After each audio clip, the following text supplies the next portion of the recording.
Hi everyone, welcome back and happy Christmas to you all. I wanted to share with you my latest project. I know I've not been around for a while, but other than being crazy busy with work, I've been spending a lot of time trying to select a motion platform that I've wanted to build for a number of years. And as you can see, I've finally picked one, purchased the parts, and am now actively building it. And this feels like a good point in time to show you where I've got to with that, because you can see inside the skeleton as it's being built, and I can give you a bit of an explanation of how it works, and uh, people that are interested in this specific motion platform can see it in greater detail than elsewhere on the internet. So in my case, I've picked the Motion for Sim Do It Yourself kit. The idea being that you purchase the chassis, steel parts, the nuts, the bolts, the controllers, um, all of the all of the internals, but you sort yourself out the motors and gearbox components from AliExpress that essentially come together to form what some people might think of as a Meccano kit, obviously a lot larger and stronger, that will deliver a 6 degrees of freedom motion platform using radial actuators, which in simple terms means that the servos and gearboxes will provide rotational inputs that gets translated to the platform via um, uh, bearings and joints in a clever system that allows it to move in 6 degrees of freedom. So if I give you a quick tour around here, we've got the white boxes in the middle there, which are the 4 out of the 6 drivers for the servo motors. There's a servo motor sitting down there, which feeds into a 50-to-1 planetary gear reducer. So the motors can spin, I believe, up to about 3,000 RPM with a lot of torque, a lot of newton meters, and that's stepped up in terms of torque, but with the reduction speed, obviously at a 50-to-1 ratio, which basically allows each motor to lift around 200 kilograms of weight. So I'm told. I have no means of verifying that, but I believe that's the rough calculation. And then what you've got here is a hexagon uh, steel chassis arrangement that will have a motor on every faceplate in the holes here. I'll show you how that fits together in a second. And there'll be arms that come off of the motors that connect to this hexagon shape, I guess hexapod Stuart platform, I believe is the right term, and that is where you screw your pilot seat and cockpit rig to, and then that will move in the 6 degrees of freedom. But let me just give you a good look at it first.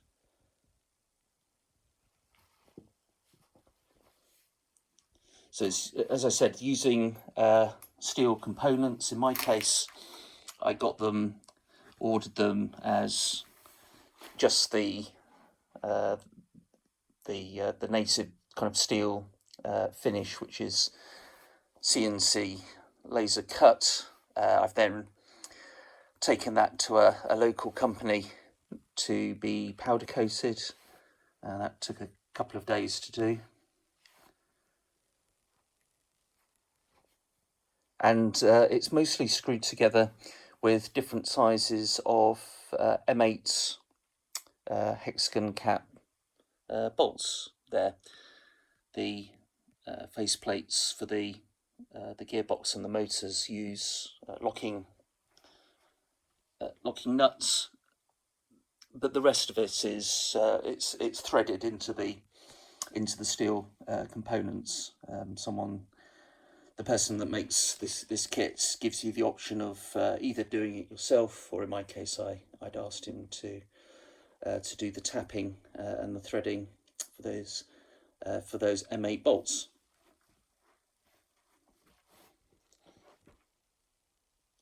Again, that's the rig or the top of the platform that's going to move.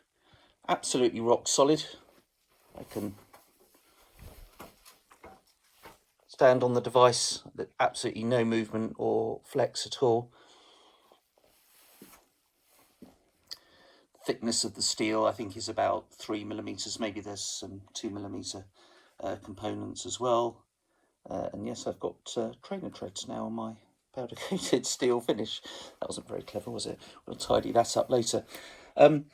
Yeah, let me show you the idea of how the motors and gearboxes will connect.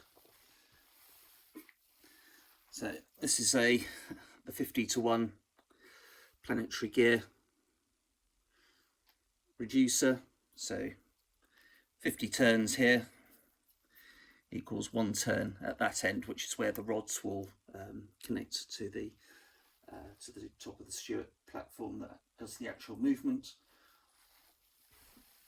And the servo motors that are connected to the white servo drivers that you see already installed on the rig. As I say, 4 out of 6, because of course there's 6 motors. But basically the way it will plumb together, once I've installed the other 2,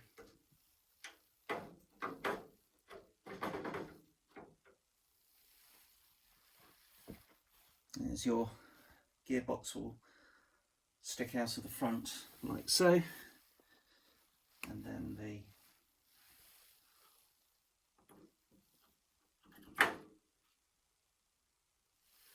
servo motor slots in behind. Yeah, like that. So there'll be 6 of those corresponding to the 6 drivers, and then the drivers connect to a microcontroller board, which then connects to your computer, which is then fed telemetry information from the SIMs that you have, or controller inputs if you've got no telemetry data. I'm not going to install the gearboxes and motors just yet, because this frame, my gosh, it probably weighs sort of 70 or 80 kilos at the moment.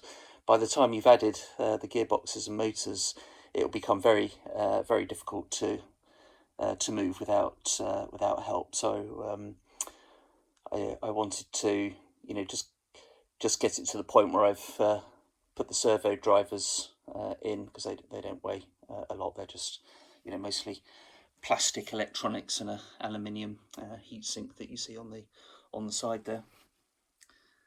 I'll zoom in so you can get an idea of like model numbers and things. I know sometimes people are a bit vague about these sorts of things, but parts both sourced on AliExpress. Really impressed with the quality of the gearbox in particular. Yeah, so hopefully you guys find that interesting. As I'm building it, if I come across some topics that I think are worth videoing and showing, I will do that.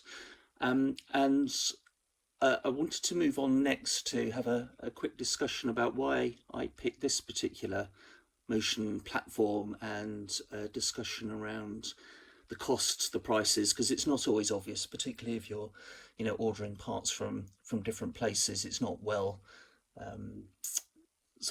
documented in one place, unless you're going to one specific company to get all of your parts from. So let's have a chat about that next.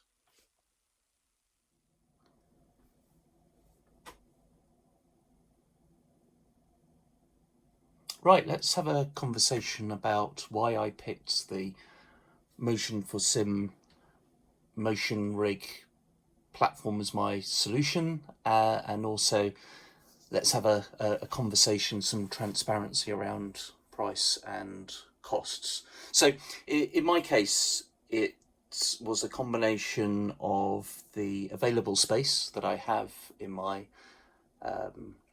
my living area. I live in a beautiful old house, but it's got low ceilings, and I I only have a certain amount of space that I can actually build and sensibly use this motion rig once it's up and running. I don't have room for some of the larger platforms as much as I measured and wanted that to be the case. It's simply a no-go for me.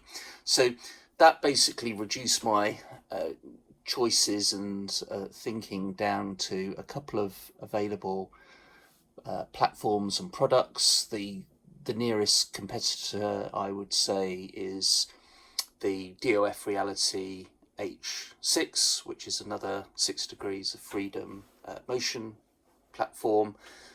The Motion XP system, which they do a smaller platform than their Prime that you commonly see on the on YouTube, but unfortunately it's quite tall, and I felt not quite right for me. I'd be potentially smacking my head on the ceiling of my room, which would be entertaining to others, but not me. Thank you very much. And I really did want a 6 degrees of freedom platform rather than a 3 DOF or a 2 DOF. So I'd excluded those as options. Price is another factor, and also in my case, I wanted something that gave me a certain level of quality and performance for the money that you're spending, because even if motion platforms are expensive, right? Whatever you choose, you're basically looking at thousands of pounds, dollars, euros just to get into the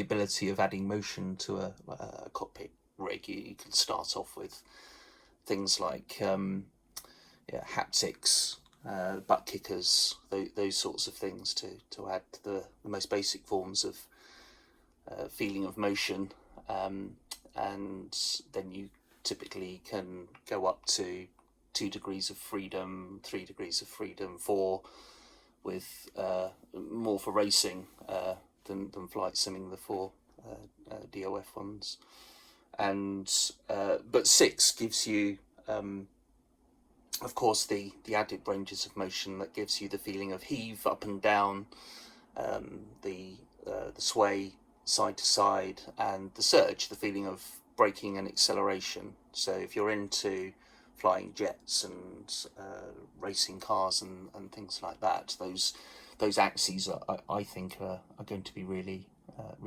important. So I landed on the Motion for Sim platform.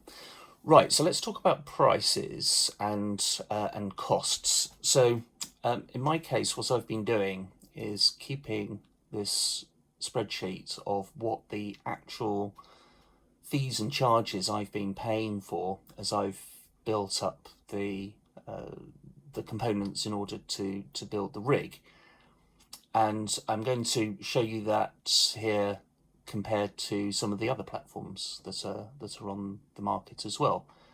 Everyone's got their, I think, unique requirements, what they want from a motion platform. My intention here isn't really to say that one is better than another. What I can say is I think the Motion for Sim platform is the right one for me, and hopefully the reasons why you can derive yourself. Whether or not that's true for you, then that's up to you to decide.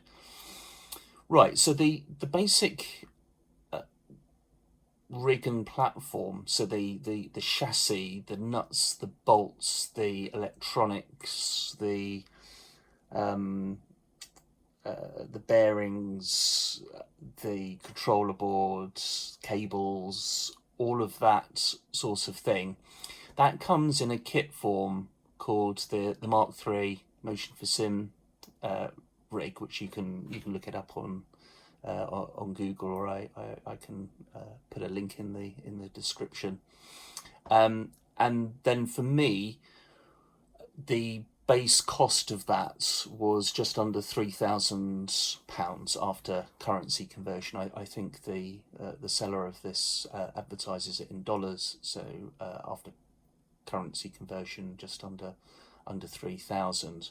And because it is in dollars, I'm forced to pay on my credit card. If I choose to pay by credit card, there are other means of payments. I'm charged what's known as a non-sterling transaction fee, which is effectively the conversion rate, the privilege of MasterCard, allowing you to spend for things in dollars. Next up, I've chosen a bit of a luxury here, a seatbelt tensioner, which uses two motors, which is quite expensive. As you can see here, it's £1,400.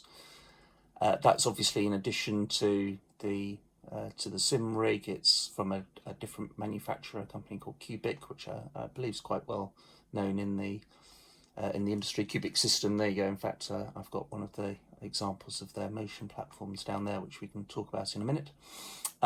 Now, in my case, I need to have an uninterruptible power supply because the servo motors that I'm using in the Motion for Sim rig, there isn't room to add the servo motors that have the additional brake feature.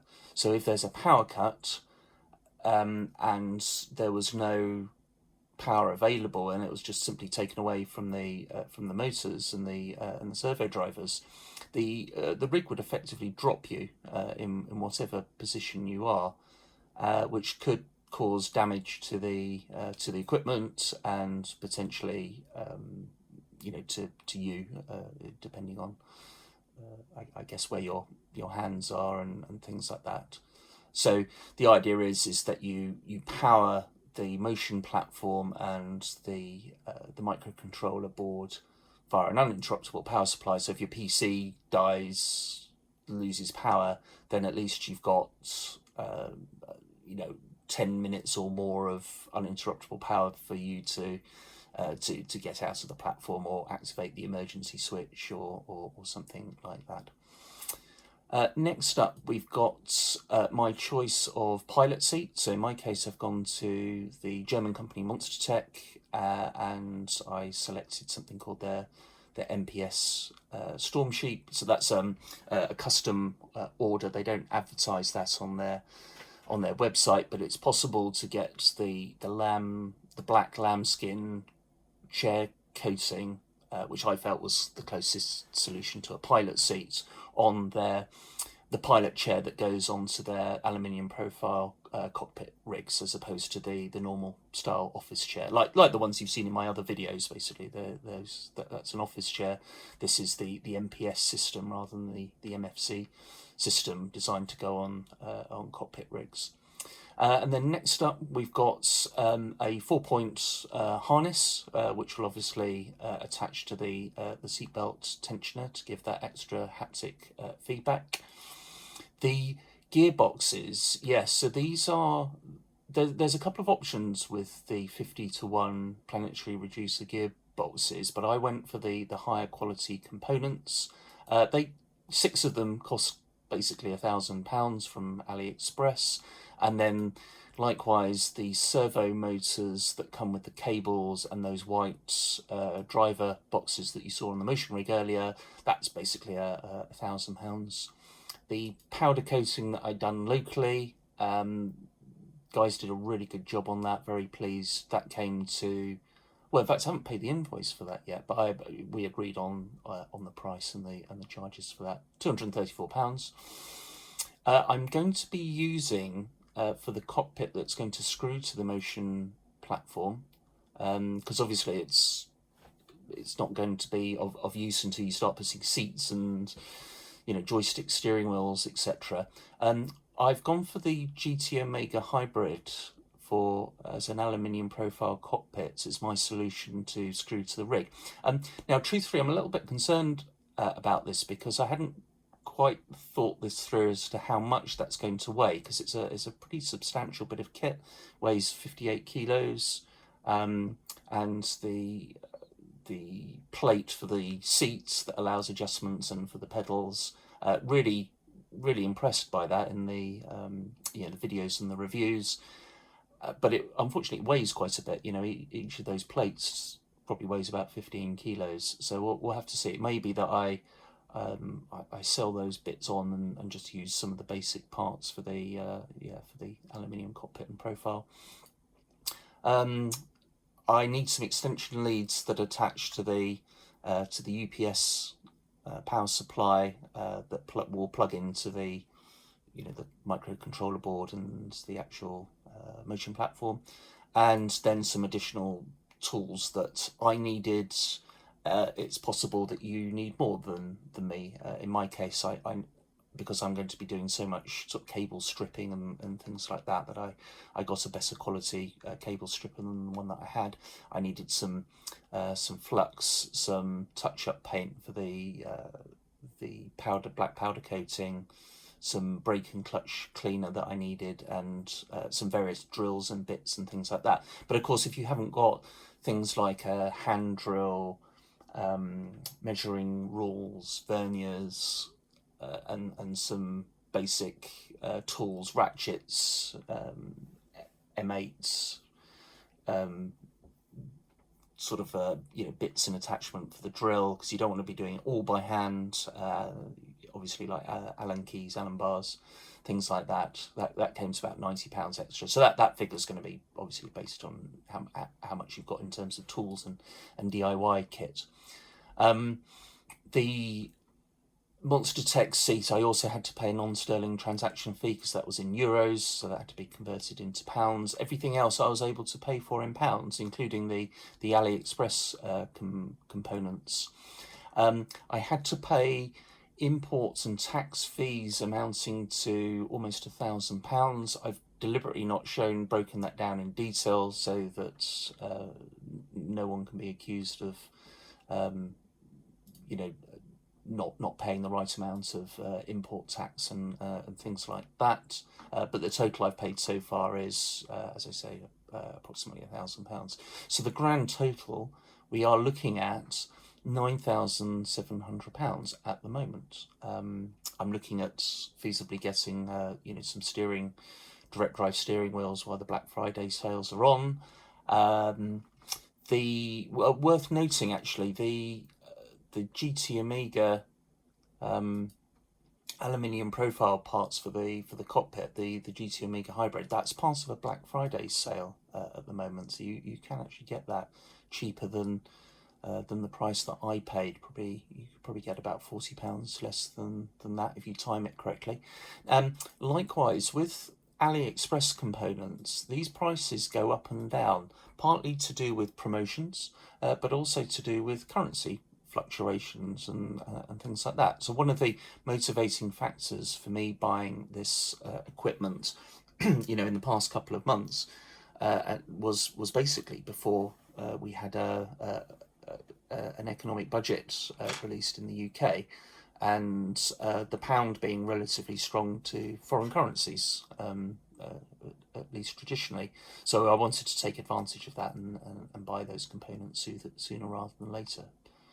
All right, so we are looking at about £9,700, for this to be built end to end.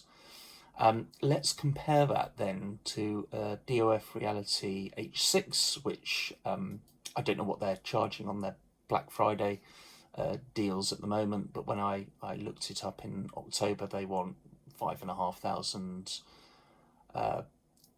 pounds for that.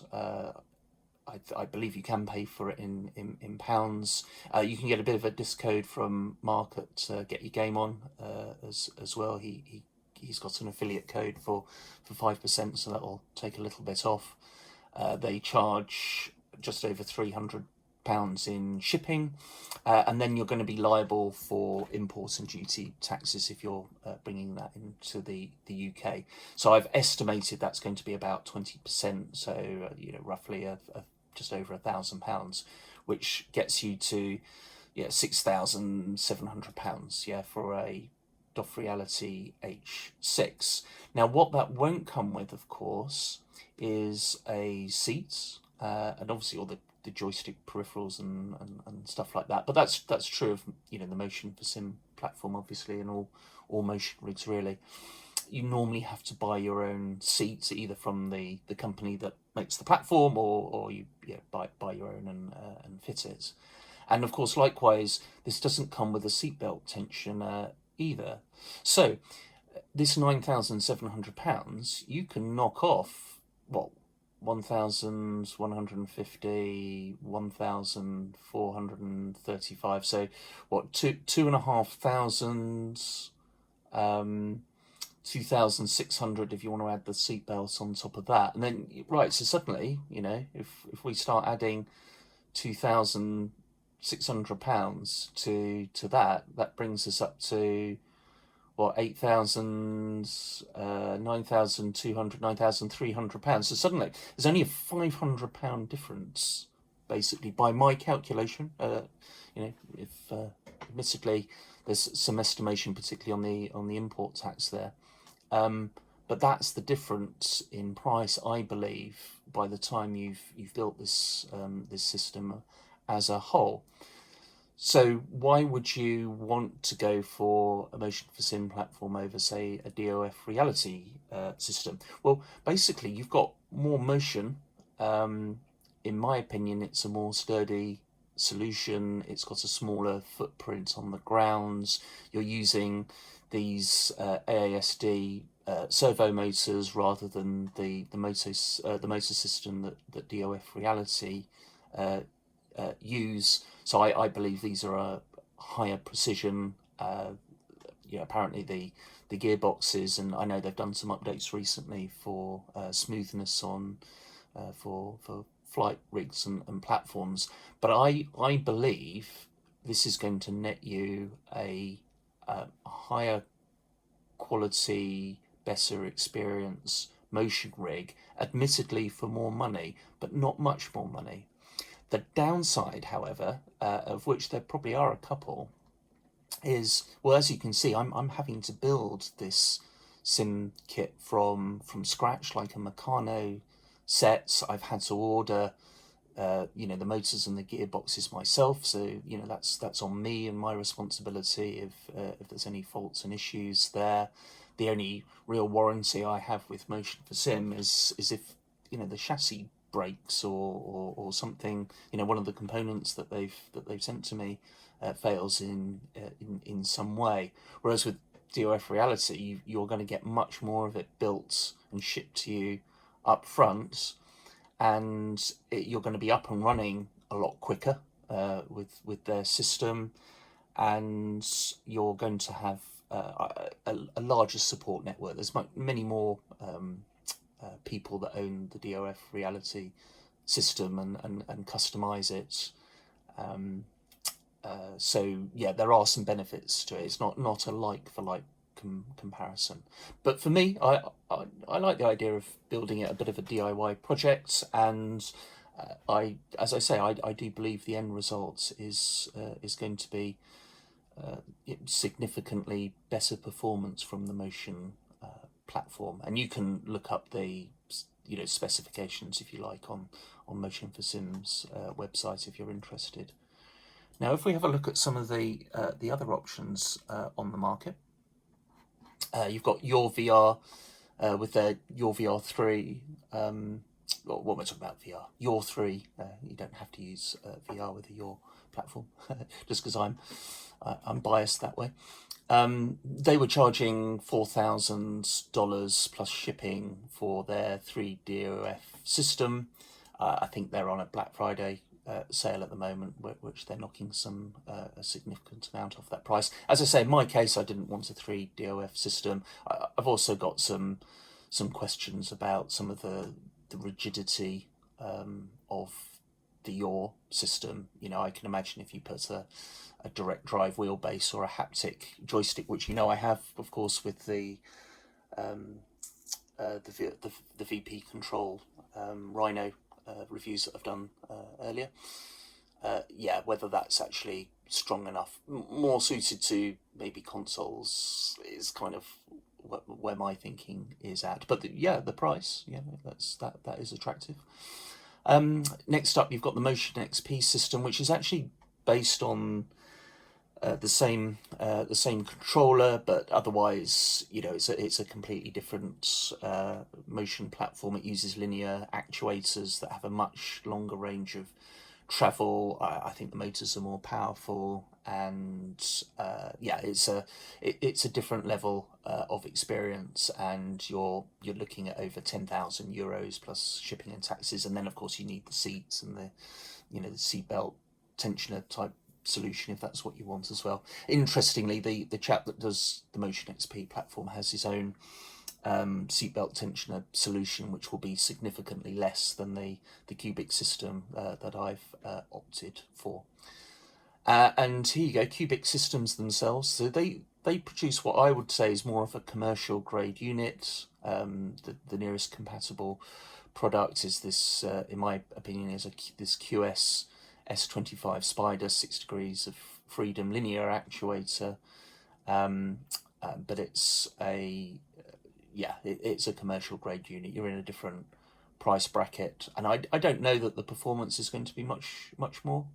It might be have more durable components, but yeah, you're talking megabucks for that. And then similarly for Motion for Systems, and interestingly this one, €20,000 plus shipping and taxes. So this is a radial actuator, which is the same as the Motion for Sim system that I've opted for, not linear actuators. So the motors, the gearboxes will attach to rods that rotate and then attach to the Stuart platform that will do all the movement, as opposed to linear actuators, which are pushing and pulling on that motion platform. So less range of motion, but much more compact size. And I'll let you know how it goes. It may be linear actuators are much better than radial actuators. I think there's pros and cons, as with anything else. And then lastly, for comparison, I put down PT actuator here, a Stuart 6DOF platform, again $18,000, so a completely different ballpark. If I've missed any off, it's not intentional. I just wanted to give you an idea and a flavour and a bit of transparency as to what the true costs are for these platforms. They're not cheap, but I think I'm really looking forward to trying it and that next level experience. Right, that's enough for now. If you've got any questions, if there's anything you'd like to see, let me know in the comments below. As I say, we'll do an update when I think I've got something worth showing you and talking to you about. But otherwise, I'm going to be plodding away and building the Motion for Sim rig. So hope you enjoyed that. Thanks very much, and see you on the next one.